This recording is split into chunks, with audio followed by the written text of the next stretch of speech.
Hi friends, कैसे हो आप सभी। मैं आपका अपना साथी विकास फोगाट आपके अपने यूट्यूब चैनल सर्व एजुकेशन इंस्टीट्यूट पे आपका स्वागत करता हूं। जैसा कि दोस्तों देखो, हम लोग है ना अपने पॉलिटिकल साइंस के पड़ाव को आगे लेकर के बढ़ रहे हैं भी। तो अब तक ये ना हमने क्या कर लिया, संविधान कर लिया और पार्लियामेंट कर लिया। पार्लियामेंट में भी क्या कर लिया हमने, आपका लोकसभा कर लिया। क्या कर लिया, लोकसभा कर लिया कि कितने मेंबर होते हैं, कितने स्टेट से आते हैं, आपके कितने यूनियन टेरिटरी से आते हैं, और मतलब उसमें कितने एसटी की सीटें होती है, कितने एससी की सीटें होती हैं, और चुनाव क्षेत्र क्या होता है, क्या परिसीमन आयोग वगैरह आता है। इन मुद्दों के ऊपर ना हम लोग क्या कर चुके हैं, पहले ही डिस्कस कर चुके हैं भाई। तो आज कौन सी क्लास रहेगी आपके लिए, क्लास नंबर जो है वो 4 रहेगी भाई। देखो भाई, भारत में किसी भी प्रकार का जो चुनाव होता है ना, भारत में किसी भी प्रकार का जो चुनाव होता है, उस चुनाव की घोषणा कौन करता है भाई, भारत में राष्ट्रपति करता है भाई। चुनाव की या फिर इलेक्शन की घोषणा भाई, क्या भारत में कहता है, चुनाव की घोषणा कहां, केंद्र में, मैं बोल दूं सेंटर में। सेंटर में कौन करता है आपके लिए, सेंटर में प्रेसिडेंट या फिर राष्ट्रपति करते हैं। कौन करता है, राष्ट्रपति करते हैं भाई। ध्यान से सुनना भाई मेरी बात को। क्या चुनाव की घोषणा ना, चुनाव की घोषणा सेंटर में राष्ट्रपति करते हैं। सिर्फ एक ही बात कही जाती है, राष्ट्रपति के द्वारा कि चुनाव करवाए जाएं। ये घोषणा होने के बाद सारे का सारा जो मुद्दा होता है, सारे जो पावर होती है, वो किसके पास आ जाती है, इलेक्शन कमीशन, चुनाव आयोग के पास सारी सत्ता आ जाती है भाई। और उसमें क्या होता है कि किन किन चरणों में चुनाव होंगे, कहां कहां चुनाव होंगे, पहले कहां चुनाव करवाए जाएंगे और कहां बाद में चुनाव कराए जाएंगे, ये जो डिस्कस करता है वो कौन करता भैया, बाद में इलेक्शन कमीशन तय करता है भाई। ठीक है ना। और लोकसभा का कार्यकाल, कितना होता भाई, लोकसभा का कार्यकाल कितना होता है, 5 वर्ष का होता है। कितने का होता है, 5 वर्ष का होता है। ठीक है ना। कितने का होता है, लोकसभा का कार्यकाल 5 वर्षों का होता है। कितना होता है आपके लिए, 5 वर्षों का होता है। ठीक है ना। यदि मैं बात कर रहा हूं, चुनाव होते हैं ना, वो कितने मेंबर्स के बीच होते हैं, चुनाव होते हैं वो 543 मेंबर्स के होते हैं। कितने मेंबर्स के होते हैं, कितने सदस्य कहते हैं, 543 मेंबर्स के होते हैं। क्लियर हो गया यहां तक का मुद्दा। क्या चुनाव की घोषणा सेंटर में तो करता है राष्ट्रपति भाई, केंद्र में। ठीक है ना। और लोकसभा का कार्यकाल कितना होता है आपके लिए, 5 वर्षों का होता है भाई। ठीक है। और चुनाव होते हैं वो कितने सीटों के ऊपर होते हैं, 543 मेंबर्स के ऊपर होते हैं भाई। ठीक है ना। लेकिन स्टेट की बात करें, किसकी बात करें भाई, स्टेट की। स्टेट में चुनाव की घोषणा कौन करता भाई,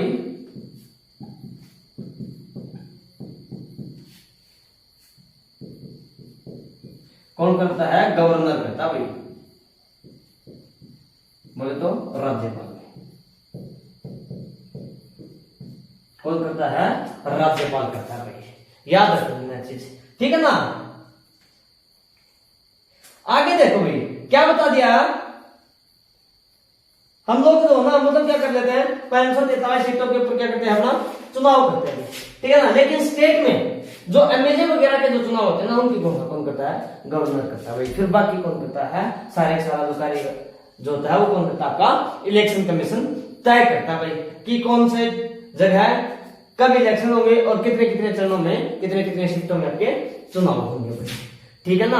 हाँ भाई, अभी इलेक्शन करवाने का मतलब एक सही समय है या फिर नहीं है, वो हर चीज को क्या करते हैं, पहले पहचानते हैं, उसके बाद क्या करवाया जाता है, आपके इलेक्शन कमीशन के द्वारा इलेक्शन वो करवाए जाते हैं भाई। ठीक है ना। हैंग असेंबली, देखो भाई क्या होता है, एक शब्द आता है क्या, the hang assembly, the concept of hang assembly भाई, the concept of a hang assembly, hang assembly क्या होता है, हैंग असेंबली। हैंग असेंबली का मतलब होता है त्रिशंकु भाई। हैंग असेंबली का मतलब क्या होता है, त्रिशंकु भाई।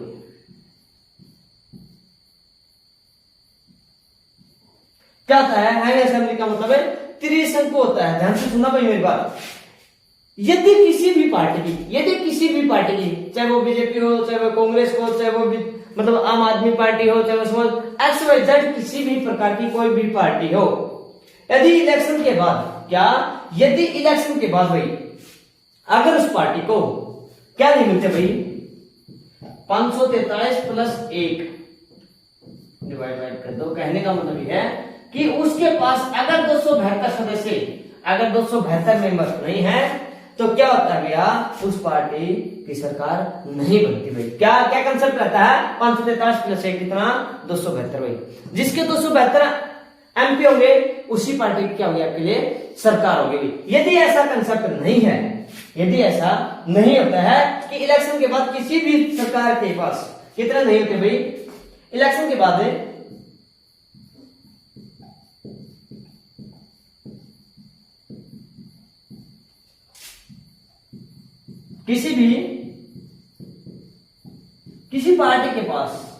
किसी पार्टी के पास कितने मेंबर्स नहीं थे, 272 मेंबर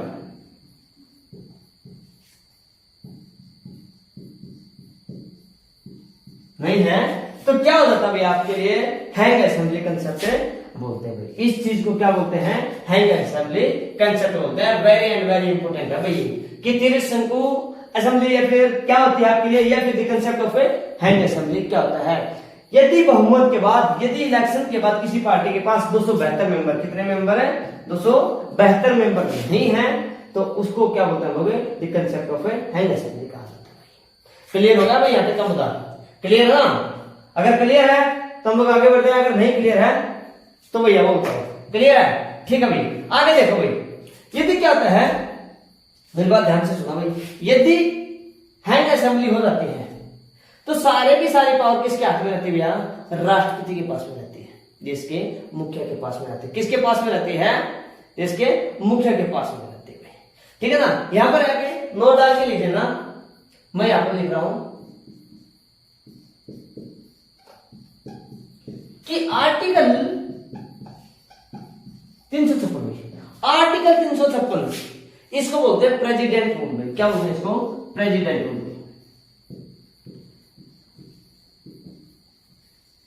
मतलब है राष्ट्रपति शासन। क्या बोलते हैं इसको, राष्ट्रपति शासन बोलते हैं। क्या बोलते हैं, राष्ट्रपति शासन बोलते हैं भाई। ये कहां पर लगता है, राज्य में लगता है भाई। कहां पर लगता है ये, राज्य में लगता है भाई।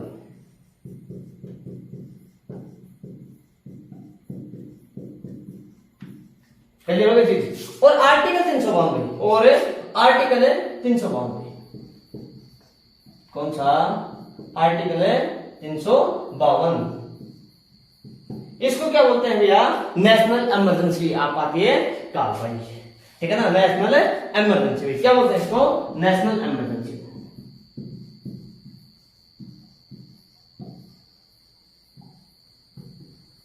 पढ़ाऊंगा मैं आपको आने वाले आगे की क्लासेज में, बताऊंगा कि आर्टिकल 356 किस मुद्दे पर लग सकता है और नेशनल इमरजेंसी कैसे कैसे लग सकती है, अब तक कितनी बार लगी है, कितनी बार नहीं लगी है, और कौन कौन से राज्य किस किस स्टेट में आपके लिए प्रेसिडेंट जो रूल है वो लगा दी।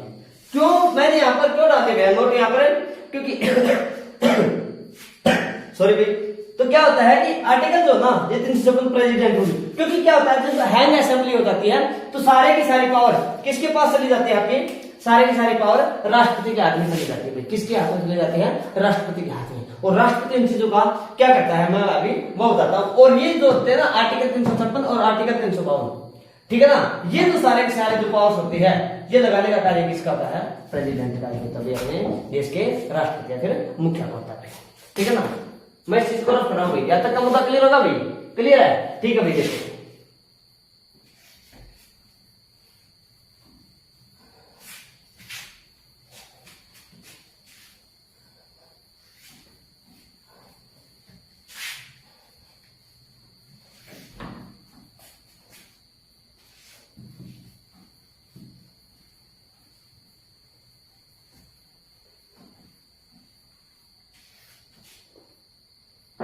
एक मिनट के लिए हाँ भाई मार्कर में इंक डाल देता हूँ।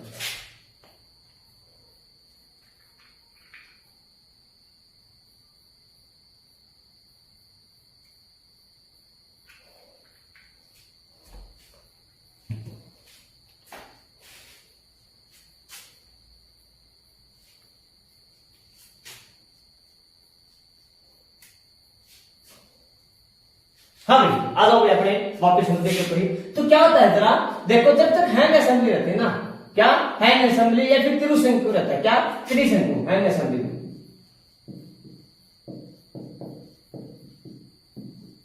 तो क्या घटना घटित हो सकती है आपके लिए? हैंग असेंबली के बाद, क्या हैंग असेंबली के बाद यदि इलेक्शन नहीं होते या फिर किसी पार्टी की सरकार नहीं बनती है, तो क्या हो सकता है, जब तक दोबारा चुनाव नहीं होते हैंग असेंबली के बाद भाई, क्या जब तक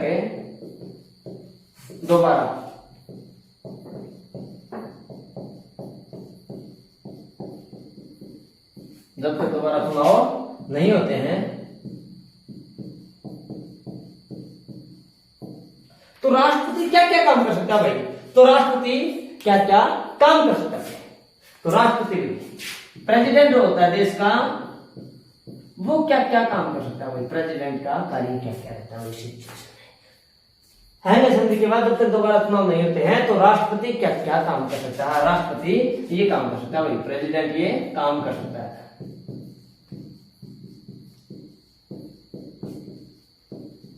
देखो जरा नंबर 1 के ऊपर, नंबर 1 के ऊपर क्या बता दिया भैया आपको? क्या बता गया है कि विदाउट गवर्नमेंट भाई, विदाउट गवर्नमेंट, ध्यान से सुना भाई मेरी बात को, विदाउट गवर्नमेंट, विदाउट गवर्नमेंट, बिना सरकार के देश चलाना। क्या बिना सरकार के देश चलाना?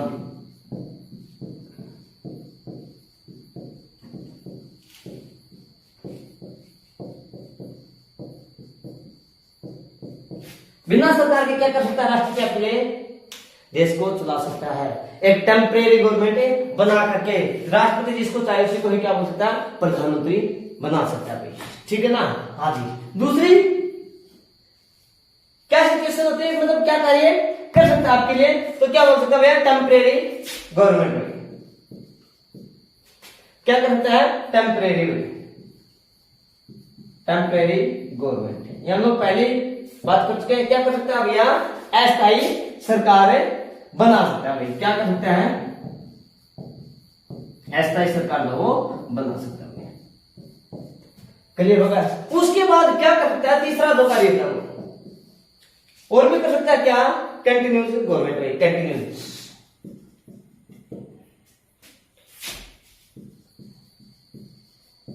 गवर्नमेंट, मतलब जो पीछे वाली सरकार है ना, जो पीछे वाली सरकार है, लगातार वही सरकार है, ये भी क्या कर सकता है? चलाने की घोषणा कर सकता है। क्या? लगातार वही सरकार है।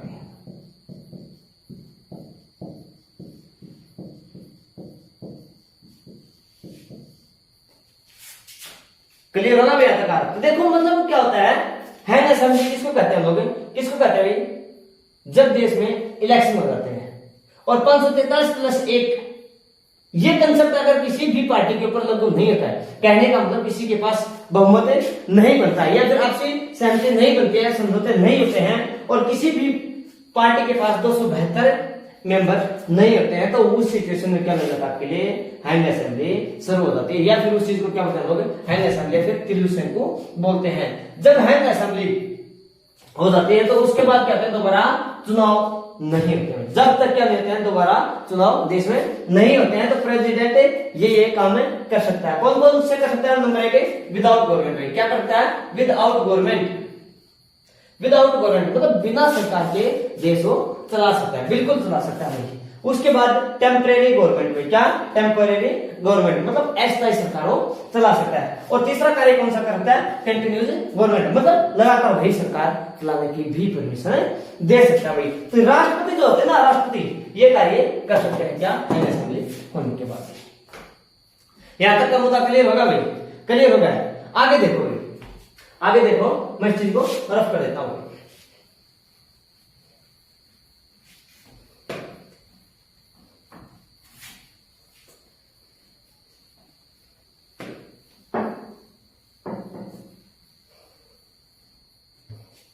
आगे क्या करते हैं भैया? जब ये जो पार्टियां होती है ना, वो क्या करते हैं? अलायंस कर सकते हैं भाई। क्या कर सकते हैं? अलायंस। अलायंस का मतलब क्या होता है आपके लिए? गठबंधन में। क्या होता है? गठबंधन होता है भाई।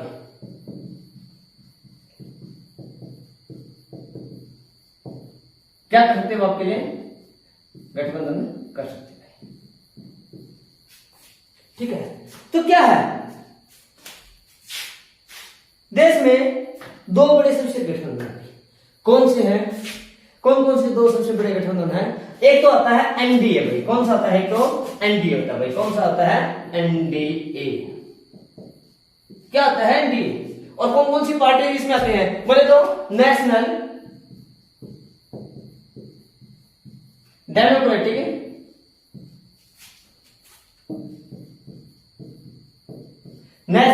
डेमोक्रेटिक अलायंस भी, मतलब क्या होगा? राष्ट्रीय लोकतांत्रिक गठबंधन भाई। क्या होगा? राष्ट्रीय लोकतांत्रिक गठबंधन, राष्ट्रीय लोकतांत्रिक गठबंधन।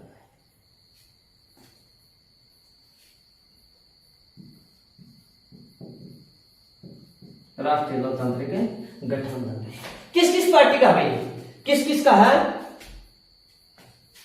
भारतीय जनता पार्टी का। किसका है? भारतीय जनता पार्टी। मतलब कौन बनाती है इसको? बीजेपी भाई। कौन बनाती है? बीजेपी प्लस अदर पार्टी भाई। ये जो एनडीए वाला जो अलायंस है ये किस किस का है? राष्ट्रीय लोकतांत्रिक गठबंधन किसका है? बीजेपी प्लस अदर पार्टी का भाई। किसका है भाई? बीजेपी प्लस अदर पार्टी का भाई। ठीक है ना? तो क्या हो सकता है भाई इसके बाद में? देखो भाई, बीजेपी प्लस अदर पार्टी। ठीक है, तो इसको क्या बोलते हैं? बीजेपी मतलब भारतीय जनता पार्टी। भारतीय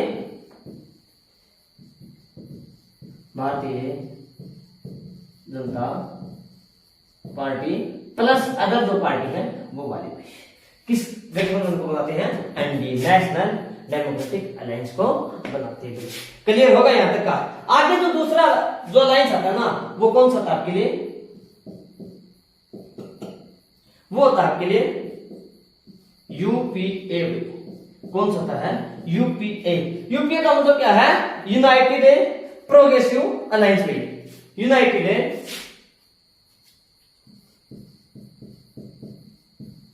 प्रोग्रेसिव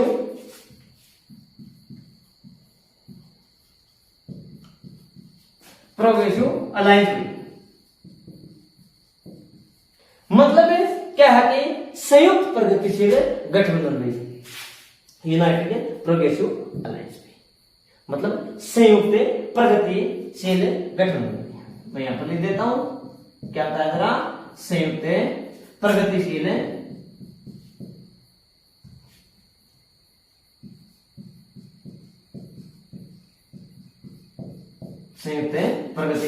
गठबंधन। ठीक है, किस किस का है ये? किस किस का है भाई? कौन बनाती है? ये बनाती है भाई कांग्रेस प्लस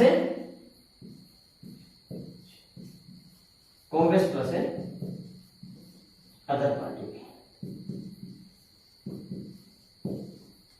क्लियर हो गया? Congress plus other party. Congress plus other party क्या करती हैं? इस गठबंधन का निर्माण करती है भाई। क्लियर होगा यहां तक का? ठीक है, अब ध्यान से सुना भाई मेरी बात। 2004 में ना यूपीए सरकार बनी, जो क्या थी कि मजबूरी की सरकार थी भाई। कब थी भाई? कब बनी थी यूपीए की सरकार? है 2004 में। किसकी सरकार थी? यूपीए की सरकार। यूपीए की सरकार थी जो क्या थी? एक मजबूरी की सरकार थी। क्या थी? एक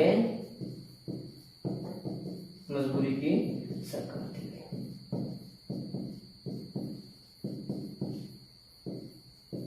जो मजबूरी की सरकार। क्यों थी ऐसा? क्यों था भाई ऐसा? क्योंकि यूपीए के पास ना क्या नहीं था अपना, मतलब कांग्रेस के पास क्या नहीं था अपना कंप्लीट बहुमत नहीं था। यूपीए का भी नहीं। फिर उसने क्या क्या कॉम्प्रोमाइज किया, क्या क्या उसने अलायंस और भी किया और अपने साथ क्या किया और मेंबर्स को क्या कर लिया? अपने में ऐड कर लिया, जो क्या अपनी एक बार में जाकर के सरकार बनी थी। क्लियर होगा यहाँ तक का मुद्दा? हाँ जी, जो वो मनमोहन वाली सरकार थी वो वाली। मैं इसी तरफ कर लेता हूँ, ठीक है ना? नोट करना होगा, साथ साथ में नोट करके चलना भाई। किसी भी बच्चे को अगर किसी भी प्रकार का कोई भी डाउट होता है ना भाई, किसी भी प्रकार का कोई भी डाउट होता है तो आपका अपना व्हाट्सएप नंबर दिया हुआ है 8395984640 के ऊपर आप लोग क्या कर सकते हो कि hello sir please show my number, ठीक है ना, और आप अपना जो डाउट है वो यहाँ पर लिख करके हमें भेज सकते हो। आपका जो सवाल वो आपको मिल जाएगा भाई, ठीक है। और 2014 में जो सरकार बनी वो क्या थे, अपनी मर्जी की सरकार थी। 2014 में सरकार बनी, वो क्या थी भैया, मर्जी की सरकार थी।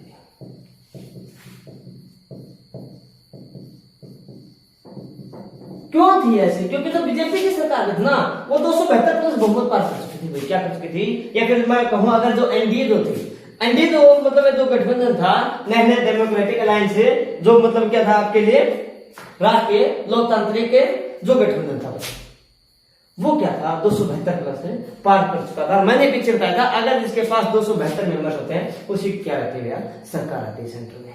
क्लियर होगा यहां तक का। भारत में ना, भारत में सबसे बड़े दो अलायंस है, भारत में सबसे बड़े दो अलायंस हैं, भारत में सबसे बड़े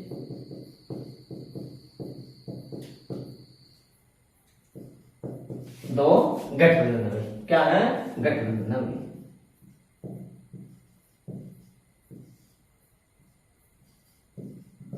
क्लियर होगा भाई, क्या है, भारत में सबसे बड़े दो गठबंधन है। कहने का मतलब ये होगा क्या कि मतलब कौन कौन से हैं, मैं आपको लिख देता हूं।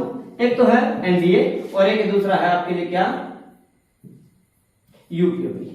ये आपको पता ही है, कांग्रेस प्लस अदर पार्टी जो भी है, और ये क्या होता है आपके लिए, बीजेपी प्लस अदर पार्टी, ठीक है। क्लियर होगा यहाँ तक का मुद्दा। आगे देखो भाई क्या बता दिया कि 1947 से लेकर क्या बताया, 1947 से 1977 के बीच में लगातार 30 वर्षों तक भाई, एक मिनट रुको, देखो भाई वापिस आ जाओ भाई, थोड़ा सा इश्यू था उसके लिए समाता हुआ। क्या बताया था कि 1947 से 1977 30 साल के लगातार वर्षों के बाद नॉन कांग्रेस पहले प्राइम मिनिस्टर बने थे। पहले प्राइम मिनिस्टर कौन बने थे, मोरारजी देसाई बने थे, जो कौन सी पार्टी के थे, वो हुआ करते थे भैया जनता पार्टी के हुआ करते थे। किस पार्टी के हुआ करते थे, जनता पार्टी के। और दो कब तक थे, 1977 से लेकर के 1989 तक। कब से कब तक थे, जो 1977 से 1977 से 1979 तक हुआ करते थे भाई।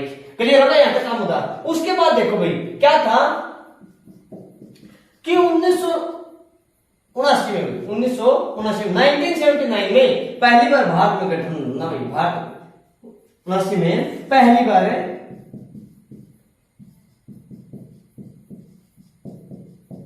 भारत में गठबंधन, क्या बना, गठबंधन बना भाई, याद रखना भाई, ठीक है ना। और 1989 में 1989 में क्या हुआ था, पहली बार क्या हुए थे, हैंग असेंबली हुई थी भाई। क्या हुई थी, हैंग असेंबली हुई थी। वही जो तीर्थशंकर की हम लोग बात कर रहे थे इस क्लास में। क्लियर होगा भाई यहाँ तक का मुद्दा। क्या था कि 2014 में सरकार बनी, वो अपनी मर्जी की सरकार थी। क्यों थी, क्योंकि 272 प्लस उसके पास क्या था भैया, बहुमत था। भारत में सबसे बड़े दो गठबंधन है या फिर दो अलायंस है भाई। क्या है, दो अलायंस है। कौन सा है, एक एनडीए का जो बीजेपी प्लस अदर पार्टी है, एक है यूपीए का भाई, ठीक है ना। तो किसकी है, कांग्रेस प्लस अदर पार्टी की है। ध्यान से सुनो, 1947 से 1977 के बाद पहली बार नॉन कांग्रेस प्राइम मिनिस्टर बने थे।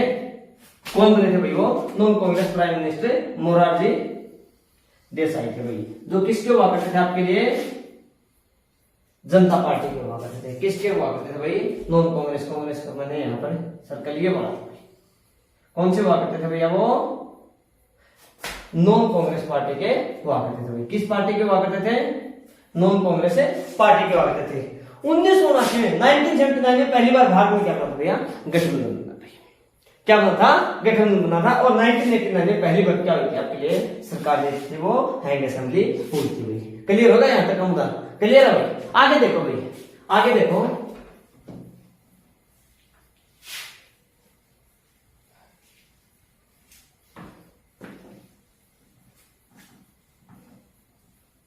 जब भी कभी इलेक्शन होते हैं तो हम लोग बार बार बोलते रहते हैं कि बीजेपी कितनी आई, मतलब आपके लिए एनडीए पार्टी कितनी आई, आपके लिए मतलब कांग्रेस कितनी, यूपी के कितने, तो आप पता लग जाए ना कि मतलब क्या एनडीए चीज होती है, क्या आपके लिए यूपी होता है भाई। क्लियर होगा?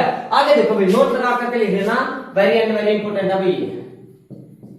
क्या है कि 1989 में 1989 में किसकी सरकार थी भाई? वीपी सिंह की सरकार थी। किसकी थी? वीपी सिंह की सरकार थी भाई।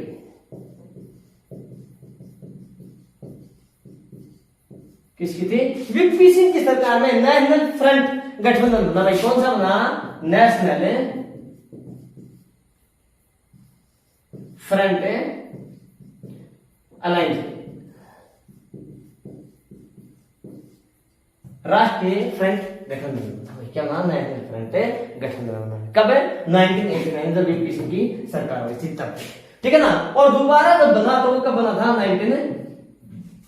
1996 में। किसकी सरकार हुआ करती थी उस समय? एच.डी. देवगौड़ा की भाई। किसकी? एच.डी. देवगौड़ा की भाई। देवगौड़ा की। कौन सा गठबंधन बना था? यूनाइटेड फ्रंट गठबंधन भाई। कौन सा? यूनाइटेड फ्रंट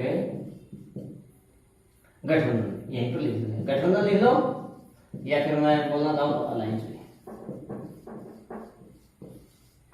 तो दोस्तों ये था आपका मुद्दा आज की क्लास का कि भैया मतलब इलेक्शन की घोषणा कौन करता है, सेंटर में कौन करता है, स्टेट में कौन करता है, क्या आपके लिए मतलब हैंग असेंबली होती है, और मतलब अगर हैंग असेंबली होती है तो पावर होती है वो किसके पास चली जाती है, और जो राष्ट्रपति होता है वो मतलब क्या क्या किस किस प्रकार से देश की सरकार को चला सकता है भाई। ठीक है ना? और उसके बाद होता है क्या? अलायंस गठबंधन किन किन पार्टियों के बीच में है और उनको क्या क्या बोल सकते हैं, जैसे एनडीए है कि यूपी वगैरह। भारत में यही दो सबसे बड़े गठबंधन है। 1977 तक 30 वर्षों तक लगातार कांग्रेस के क्या रहे थे? वो देश के प्रधानमंत्री रहे थे। ठीक है ना? चाहे वो मतलब आपके लिए मैं बता दूं, चाहे वो जवाहरलाल नेहरू, चाहे मतलब क्या हो आपके लिए इंदिरा गांधी वगैरह हो, एक्सवाइजेड कोई भी हो, 1977 तक क्या थे? 30 वर्षों तक लगातार क्या थे? देश में कांग्रेस की सरकार है। पहली दफा ऐसा हुआ था 1977 में कि कौन बना था भैया? जनता दल का, जनता पार्टी का बना था प्राइम मिनिस्टर बना था। कौन थे वो? मोरारजी देसाई थे। ठीक है ना? और 1979 में पहली बार गठबंधन हुआ था भाई। भारत में क्या होता है? पहली बार गठबंधन हुआ। फिर कब हुआ? 1989 में क्या हो गया? आपके लिए हैंग असेंबली होगी, मतलब सरकार होती नहीं बन पाई, किसी का क्लियर बहुमत नहीं आया। फिर जो गठबंधन हुआ 1989 में, किसकी? वीपी सिंह की सरकार में, नेशनल फ्रंट अलायंस। और दूसरा जो गठबंधन बना वो था 1996 में, एच.डी. देवगौड़ा किसी यूनाइटेड फ्रंट अलायंस या फिर यूनाइटेड फ्रंट गठबंधन में। ठीक है दोस्तों, तो आज की क्लास का मुद्दा यहीं पर रहता है। ठीक है? अगर वीडियो आपको अच्छी लगे तो क्या करना? लाइक करना, चैनल को सब्सक्राइब करना और शेयर करना। अगर वीडियो अच्छी ना लगे तो प्लीज प्लीज प्लीज क्या करना? डिसलाइक करना भाई। ठीक है दोस्तों, फिर करते हैं अगली क्लास में।